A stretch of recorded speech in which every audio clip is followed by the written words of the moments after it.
des scores. Il est là, inerte, sur la table d'autopsie. Il n'y a pas de plaie, pas de projectile, pas de contusion. La peau est pâle, les yeux sont fermés. Si vous deviez deviner la cause du décès, vous penseriez à une crise cardiaque, un accident. C'est ce que le meurtrier veut que vous pensiez. C'est l'illusion parfaite de l'empoisonnement, le crime qui dissimule son arme dans la biologie. L'arme n'est pas un revolver, un couteau ou une corde.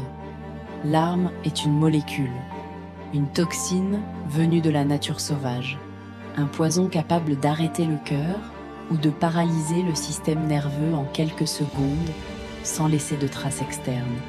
L'exemple le plus terrifiant est la ciguatera.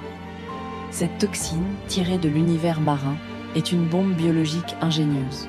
Elle provient de la chair d'un poisson, le poisson perroquet. Mais lorsqu'elle entre dans le corps humain, elle devient un arrêt de mort. Elle bloque les canaux spodiques, arrêtant le flux nerveux, provoquant une paralysie totale suivie d'un arrêt cardiaque. Pour l'expert légiste, c'est le cauchemar absolu.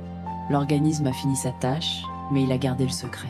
Pendant longtemps, ces morts ont été classés comme décès naturels ou accidents. Le meurtrier a utilisé la biologie comme une couverture. Certains tueurs méthodes plus propres, moins sanglantes. Ils ont voulu éviter le chaos du corps brisé.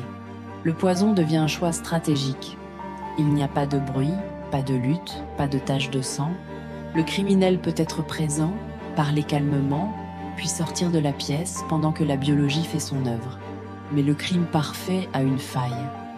Le hasard. La génétique moderne et la spectroscopie sont devenus des témoins muets. Aujourd'hui, la science peut détecter l'empreinte d'une molécule, là où l'œil nu ne voit rien. Le corps devient alors un livre ouvert. Il révèle que ce qui semblait être la nature était en fait une intervention humaine. La chimie est plus persistante que le mensonge, et les larmes sont parfois les meilleures preuves d'un crime caché. Merci d'avoir regardé. À très bientôt.